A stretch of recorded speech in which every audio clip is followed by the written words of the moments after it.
Give me the 8 of Cups for fire sign, Aries, Leo, and Sagittarius.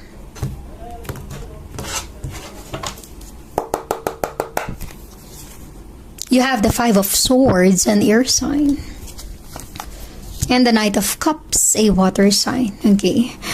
So, ibig sabihin nito, pagod na, sawa na sa pagkikipag-argue or conflict, problema, away bate. Okay, hindi kayo magkasundo.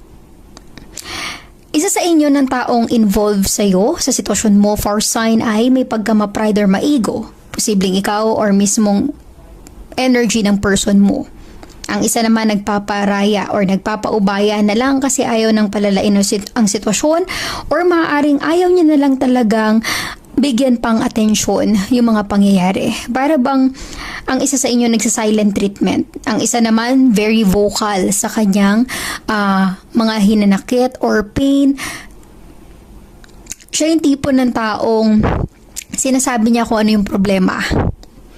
Hindi siya tumitigil hanggat hindi niya na sasabing siya yung tama. Okay? May pagka-ma-pride or may pagka-ma-ego yung taong ito. Gusto niya siya yung laging tama.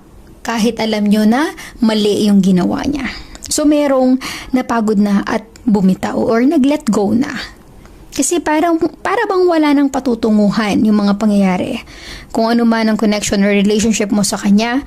But I'm really getting here for sign Aries, Leo, and Sagittarius with the Knight of Cups. Parang may gustong mag-apologize. Diba? Away bati kayo. Hot and cold. Lagi kayong nagkakaroon ng argument. Hindi na kayo magkasundo. Actually, hindi na masaya yung connection or relationship nyo. Kung ano man ang relationship nyo ng taong ito, fire sign, Aries, Leo, and Sagittarius, with the Knight of Cups, parang merong gustong makipag-ayos, okay? Maaring ikaw o yung person na connected sa'yo, gusto niyang humingi ng sorry or mag-apologize. Kung sino man siya, resonate as it is, fire sign. Give me the 10 of Swords in your energy, fire sign, Aries, Leo, and Sagittarius. Give me the 10 of Swords. Pero ang nafe-feel ko, for sign, kung nangyari na itong paghingi ng sorry, maaaring parang tinurn down itong apology. Okay? Give me the 10 of Swords for fire sign. You have the 9 of Swords, an air sign, Gemini, Libra, and Aquarius, and the Queen of Pentacles, an earth sign. So you have 9 and 10, di ba? Sobrang stress, sobrang depressed. Hindi makatulog sa gabi, kakaisip sa problema.